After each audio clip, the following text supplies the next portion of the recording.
All right, great session. Thank you so much, Gary. I'm super excited for our next session of the day. And this is going to be very useful, whether you have your CTS, whether you're looking to get your CTS, if you are even trying to figure out if that is worthy for you in your career, this is going to be super valuable because this next session is a CTS Crash Course, everything you need to know if you are trying to get your CTS in 2025. And Paul, we are going to have him come on. He is from Avixa and he is going to help me because I can't do that by myself. So, Paul, welcome. Thank you so much for being here. Well, thanks for inviting me. I appreciate it. Yeah, I'm really looking forward to this because I know this is kind of just you and me. We're going to kind of go back and forth. But let's kind of start like super, spread out here. Like, tell me a little bit about yourself and what you do for Avixa. Sure. Well, I'm Paul Streffen, and I'm one of the senior instructors at Avixa. Also help with the content for the more technical stuff. I've been in the AV industry since I don't even want to say when, but I pushed the film projector from room to room in high school. And then I went off to college for electronics and got my degree in broadcast electronics. Worked from different manufacturers, both as technical and in sales over the years. And I worked for Infocom at the time and taught for 7 or 8 years, went back to manufacturing, and now I'm back to Avixa teaching the programs. Very cool. Where did your passion for education come from? I think I'm I feel like I'm pretty good at it, and my parents were teachers, Oh, so nice. I think it rubbed off on me over the years, and I think I can change technical talk into plain English. I think that's one of the things that I've been pretty good at. So Yeah, no, that's great. So I'm coming at this from someone who took the test a few years ago and then did not pass. And I'm sure a lot of people watching it, they maybe they've had their CTS and are keeping up with their RUs, but they've had it for so long now that they have no idea what the process is like. And that's always useful for them to, kind of refresh their memory and learn new things. And maybe the people watching it, they don't have their CTS, but they're considering getting it. So I wanted to start off by just kind of asking you to talk to me a little bit about why this certification is so valuable, particularly in today's like AV landscape. yeah, I get that question a lot. Like, hey, I've been in this industry for 30 years. Why do I need a certification? Yeah. Or maybe I'm brand new, and why do I need a certification? And a couple different things to think about are other people in our area around us, networking or even electrical or things like that. They all have their programs to get certifications. But another thing about AV in particular is there are very few AV schools out there. There's very few people can say, I have a degree in audiovisual. Oh, that's Maybe true. they got music, or maybe they went and, I went to electronics school, so it's kind of AV. But what's out there that kind of ties us all together as an AV organization? And part of it is saying, hey, maybe I was a musician and I fell into AV. How do I tell someone I actually know something? And having those letters behind your name can make the difference whether you get the interview or not, or whether you get the promotion or not. So it That's does help. that's true. Who do you think in the industry benefits the most from having a CTS? Well, employers benefit because when they're interviewing, they know they're going to have someone who knows something.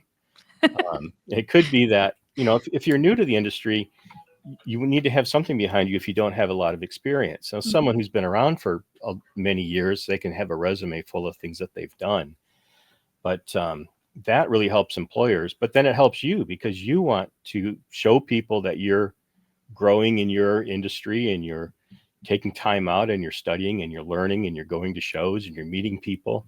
And that's all good things for CTS certified people. True. So there have been some changes recently made to the test, to the curriculum, and which obviously this makes sense because technology is constantly changing. So why would a test that makes you a certified technology specialist be the same forever, you know?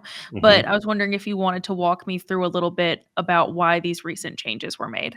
Yeah. So every 5 years, the certification group has to review They bring a bunch of volunteers in that have CTS, and they say, "Hey, what's changed in your world?" And I've got a slide up here that we can look at, and the one in blue is the old exam content outline, Okay. and the red is the new exam content outline. And one of the things they changed here, right, in that duty A, they group things up into duties and tasks, and it says a little bit of a sales twist to it in the blue one, and they got rid of a lot of the sales and marketing in the newer red one, and they spent a little bit more time on the red one now on things like the process, on how we go about building an AV system. What's the thinking process? What are the words that we should be using? And we also added in some project management terms, because more and more of these projects, as an industry, we need to do better at following the rules. In Mm-hmm. this case, it's the rules of the PMP program, so that projects get done on time, customers are happier, dealers are happier, things go quicker, and our experience becomes a better experience for everybody by following some of these rules. So that's been added in there. That makes a lot of sense. Do you think that this is a reflection of where the industry is going? That more of us in the industry, even if we did not come on as project managers, there are more integrators who are having to touch products or projects in that way? Yeah, I was teaching a class that's probably 10 years or more ago now. And it was when project managers first started coming into our industry. And it was a lady in the class, and she said that in her first month on the job, she found a problem as a project manager that saved the integrator $60,000. And with that kind of saving, I think that particular integrator hired Mhm. more PMP Mhm. people, because if we don't have a project manager, what we were doing is having the lead technician try to be a project manager and a lead technician. So we're really not getting the best out of that particular person, because they're trying Right. to split their role. And I think as an industry, that's really helped get these projects done on time, in budget, and actually finish. So it is an area that we're growing in our industry. That makes a lot of sense. So let's talk about the learning pathway because you've kind of reorganized the prep classes a little bit. So when we talked about this before we started recording, there's now CTS 1, CTS 2, and quick prep. So where do these all fit in if someone is like, I would like to take the CTS exam, but I need to brush up a little bit? Yep. Exactly. And we mentioned that we did change of duties and tasks. Well, now Mhm. in education, we're following up with our classes need to be revamped to match up with the new duties and tasks. And so when we were doing that, not only did we freshen the content, but then, got rid of some older technology, but added in new technology. And then we kind of rethought about the way we did essentials and then CTS prep class.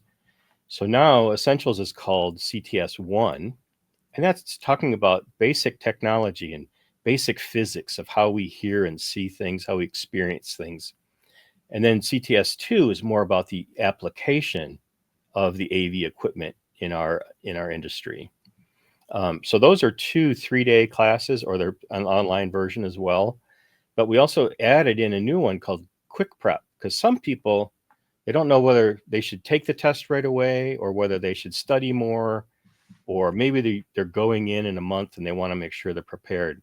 So this 1-day class called Quick Prep is nothing other than, we're going to talk about how to take the test, what the experience is going to be like, and then give you sample questions. And as we find out what you don't know, we try to direct you in a way that would point you to where you can learn more Mhm. or tackle it. But with 1 day, we can't teach a lot, but we hope we can prepare you a lot to take that test. That's fair. So you kind of point people in directions like if someone takes quick prep, you can either be like, okay, I would recommend either CTS 1 or CTS 2 for you next. Or I would recommend, like, you're good. You can just go take the test now. Or why don't you do some self studying a little bit more and then come to CTS 1 or something like that? Exactly, exactly. Or maybe just watch some videos on YouTube. That's another thing that we have out there.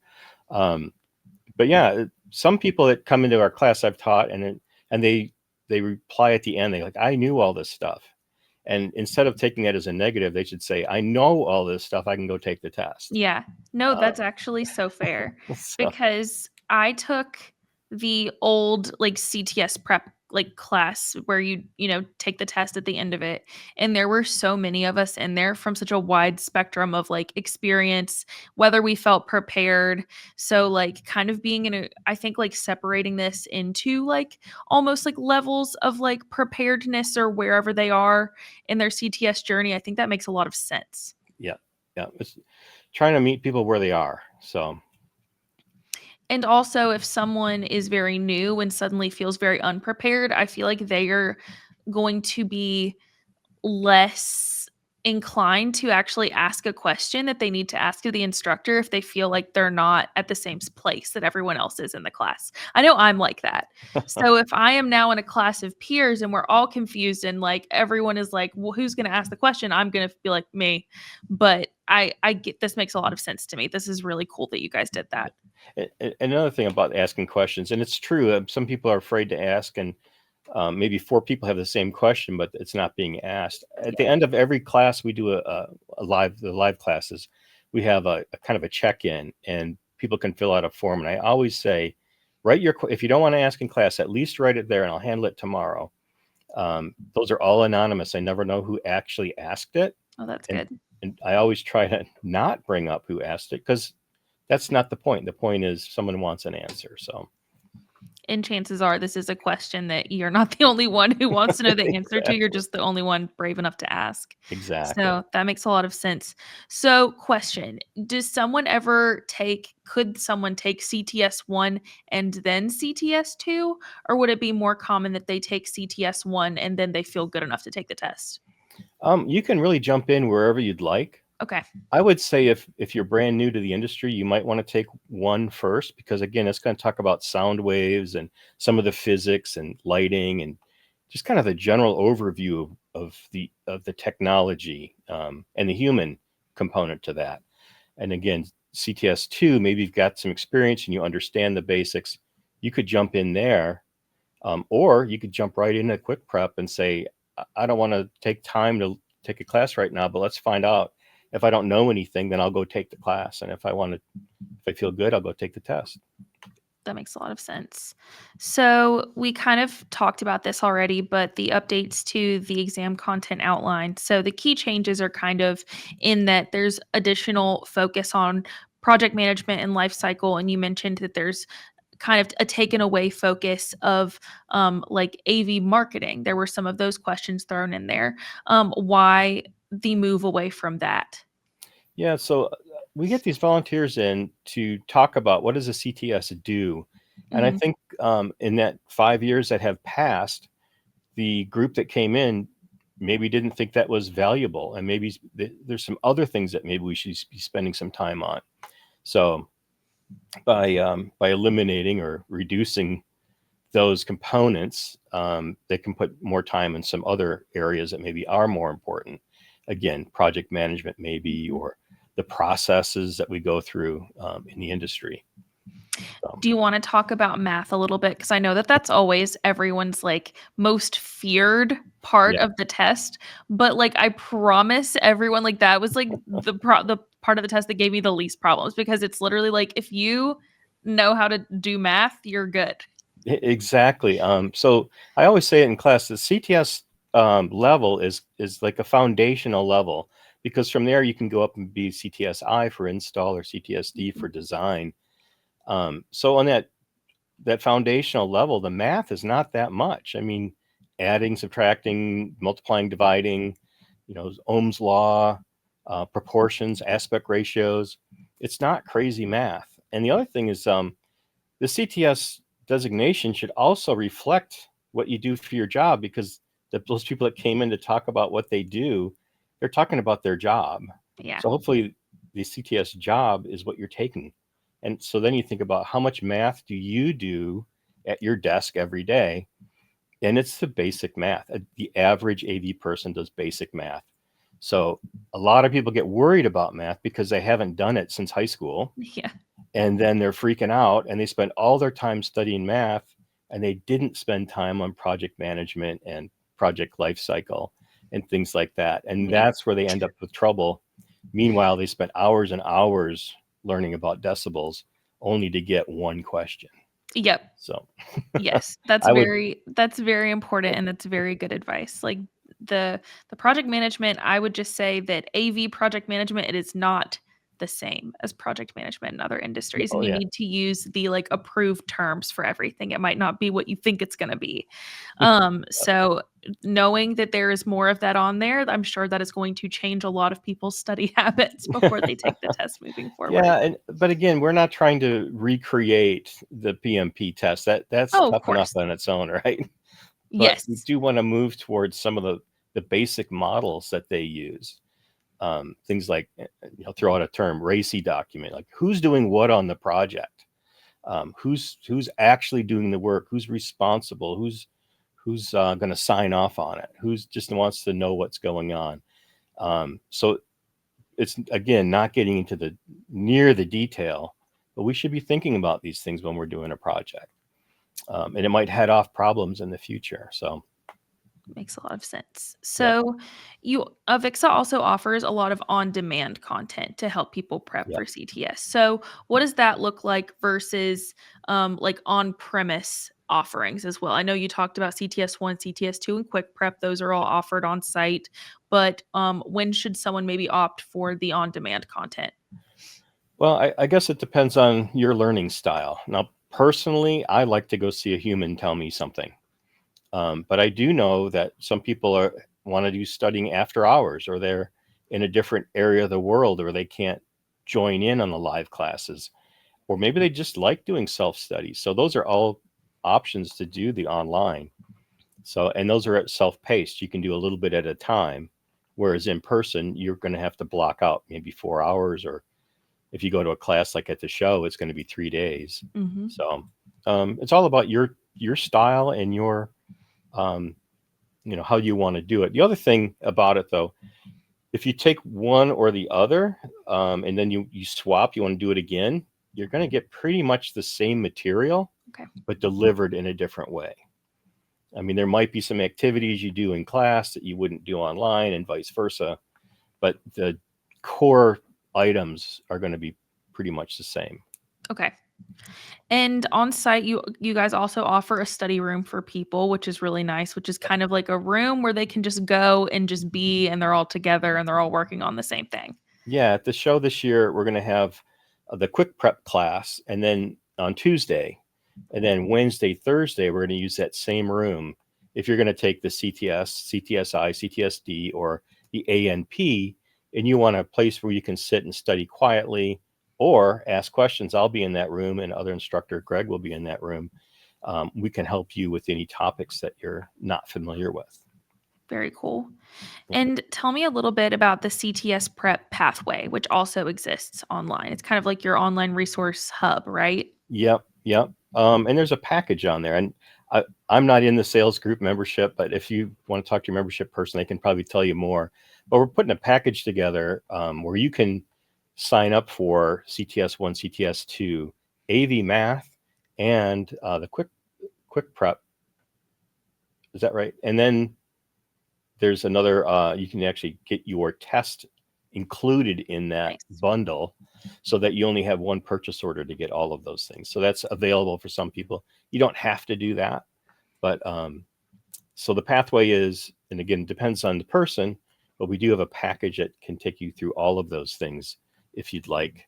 Or again, you can come to the show, take one of them, get you started, and go from there. So Very cool. That is yeah, very helpful for those people who's obviously a lot of your companies will, help pay for this because it is so great and does look so good for you to have this. So to have one purchase order for everything is obviously going to be a little easier on the yeah, finance department. definitely. So let's talk about the CTS book, the study guide, Yep. because let's talk about the role of it. Because when I was taking it, I got a lot of advice. Some people saying, like, I just read the book and then took the test. I would like to say that that was not what I would totally recommend. But, like, where do you see it living as its role in CTS prep? Yeah, I think it's a good resource. And again, I've had some people in class just recently, and that were actually PMPs, And they took the test, they didn't do well, and it turned out they didn't do so well on things like after the project's done, because they're a project manager. They weren't good at operations, tech support, troubleshooting, things like that. And so the book can help round out some of those areas that maybe you've never been in or studied before. The other thing about the book, and I got this question from someone, in the very front of the book is some of the essentials. I mentioned like the CTS one kind of things, like um, signal strength and audio and video and a little bit of acoustics and stuff like that. And they said, I didn't even look at that because when I looked at the exam content outline, it didn't say I needed to know frequency, but you kind of do. So this book in the front will have some of that basic information as well.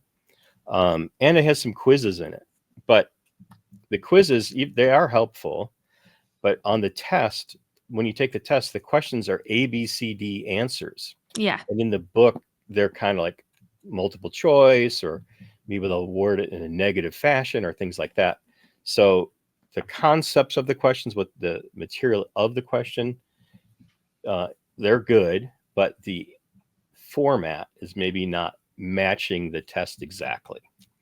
So this is kind of a resource that you should use to lay some groundwork. If you know that there is a section that you do not know anything about, this is going to really help you start. Yeah, and you kind of hit on something there. It's what don't I know? And Right. it's one of those things, if you don't know, you don't know you don't know. So you need to look through the book and go, hey, you know what? That's a new topic. Yeah. And if you didn't get it in the book, I mean, I don't want to say we have the only videos. There are a lot of videos on YouTube that you can learn little snippets at a time. It's like, hey, I never thought about that. And you just type in that topic and you'll find some different things to learn. That's really helpful too. Yeah. So also, this is I mean, I know it's known, but a lot of people, or at least some people in this industry, think that they can only take the test at Infocom, which is great to take it at Infocom because you have so much community there, and you're kind of going through the same thing as all of the other people who were just in your classes. So I Mm-hmm. do totally recommend taking it there, but you don't have to if that's like not going to be helpful to you, right? Exactly. And one thing that is important, though, is to sign up for the test. If you don't sign up, Oh, yeah. you might We not kinda take skipped it. over some steps. And I think that's at the show, like you said, it's like a community event. It's like, I'm going to the show, I'm taking this class, I'm going to take the test. And you can take the test at your office. You can take your test at their office. So you can go to Pearson VUE's location and take it in person. And the CTS is also available as a virtual. So you can do it from your desk at your house, or maybe a quiet office at your work. A couple things about that, though, is that they run the software on your computer to make sure that you don't have a second monitor, that you have your computer set up just right, and you have to take pictures of your room to make sure you're not hanging things on your walls and stuff like that, and that no one comes in and interrupts you, because they're watching you the whole time you're taking the test. And I ran that software on my computer. I'm like, I'm going to have to reconfigure everything. It's easier for me to go to the testing center. But I do know a lot of people who have taken it that way, and it was fine for them. So again, another personality Yes, trait. If you like it, do it. and lots of options. Yeah. So, yes, to sign up for the test, where do they go? How do they do that? What are the steps that someone needs to take? Yeah. The best thing is to go to the website, avixa.org/CTS, and they'll have a whole long list of things there. The application will be there on that. There's also a tab that says documents. When you click that one, it's going to give you a list of documents. So you can fill out the application. And then once you've submitted the application, everything's good, you submit your fees, then you'll get an email back saying, here's, now you can register at Pearson VUE, and you'll get a code, and then you can log in and pick a time, again, either from home or on site, to do that. I got to say, I don't know about the show exactly how that is different. Mhm. I can always call membership on that, but it is the same form in that. I just don't know about the scheduling for the show. I'm not up on that piece of it. No worries. Yep, And just some like FAQs that have come across my desk. So someone has asked me before, do I have to be a member to take the CTS exam? you do not. You do not. Um, and also, I think there is, I don't know if it's changed or not, but if you take it the first time and fail, do you get a discount if you want to take it again within a certain period of time? Yeah, I hate to say it, but yes, you do, and you can do it twice.